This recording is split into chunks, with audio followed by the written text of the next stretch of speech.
अध्यक्ष की पीठ के ऊपर फाइल फेंक दी थी। किस मुद्दे पे गुस्सा कर? कि बांग्लादेशी घुसपैठियों के मुद्दे के ऊपर सदन में चर्चा करने की अनुमति नहीं दी जा रही थी। ममता जी ने संसद में 22 मिनट के अंदर 14 बार बांग्लादेशी घुसपैठियों का मुद्दा उठाया और आखिर में आक्रोशित होकर पीठ के ऊपर फाइल फेंक दी। मैं तृणमूल कांग्रेस से पूछना चाहता हूं कि आप ममता जी तब सही थी या अब सही हैं? संसदीय मर्यादा को ध्वस्त करते हुए पीठ के ऊपर फाइल फेंक देना और आज उन्हीं का समर्थन करना। मैं याद दिलाना चाहता हूं कि विषय सिर्फ चुनाव का नहीं है, यह भारत की सुरक्षा और अस्मिता का भी विषय है। क्योंकि सिर्फ एसआईआर का विषय नहीं, पश्चिम बंगाल में तो स्थिति और भी विभत्स है कि मुर्शिदाबाद में उनके एक नेता हुमायूं कबीर ये बयान देते हैं कि वो तथाकथित बाबरी मस्जिद, जिसे सदैव सुप्रीम कोर्ट ने डिस्प्यूटेड स्ट्रक्चर या विवादित ढांचा शब्द कहा है, उसका पुनर्निर्माण कराएंगे। और इसके ऊपर या तो इंडी गठबंधन के लोग मौन हैं या समर्थन कर रहे हैं। तो हम ये पूछना चाहते हैं कि पश्चिम बंगाल में चुनाव के समय यह किस प्रकार के वातावरण का निर्माण तृणमूल कांग्रेस और कांग्रेस जैसे दल मिलकर करने का प्रयास कर रहे हैं। और जहां तक एसआईआर की व्यवस्था है, स्पेशल इंटेंसिव रिवीजन की जो व्यवस्था है, इस पर मैं कोट करना चाहूंगा कि यह पारदर्शी निष्पक्ष चुनावों के लिए कितनी आवश्यक है कि बाबा साहब अंबेडकर ने 18 अप्रैल 1950 को संसद में अपने भाषण में स्पष्ट रूप से कहा है कि परंपरा तो यह थी कि हर 6 महीने में मतदाता सूची का संशोधन हो, परंतु व्यवहारिक दृष्टि से इसमें संसाधन और समय बहुत लगने की संभावना रहती है, इसलिए कम से कम साल में एक बार मतदाता सूची का संशोधन होना चाहिए ताकि व्यवस्थित ढंग से पारदर्शी चुनाव हो सके।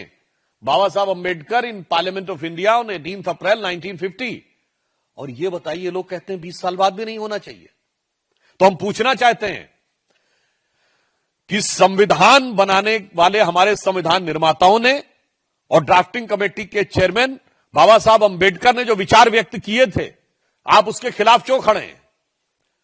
अच्छा चलिए, आपको संविधान निर्माताओं के विचारों की कोई कदर नहीं है, तो ममता बनर्जी जी ने स्वयं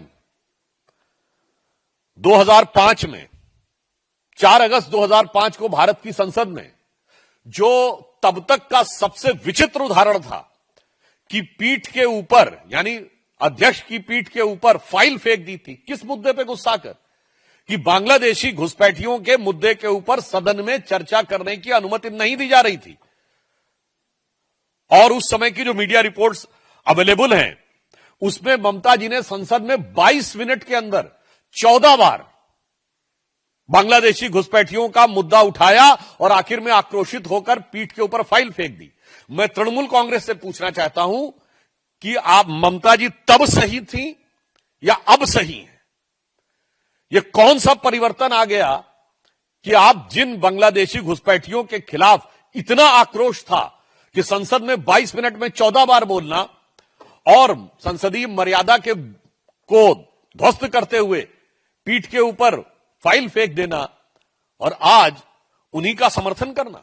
मुझे लगता है कि सिर्फ संविधान निर्माताओं का ही नहीं, उनके स्वयं के जो विचार हैं, जो उनका स्वयं का वो है, वो अपनी बात को निगेट कर रही हैं।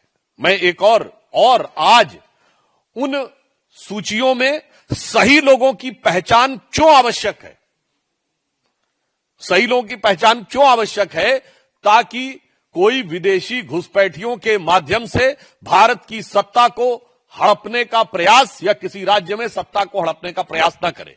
इस संदर्भ में मैं पुनः ममता बनर्जी जी के द्वारा भारत की संसद में इसी दिए गए एक बयान को आपको सुनाना चाहता हूं।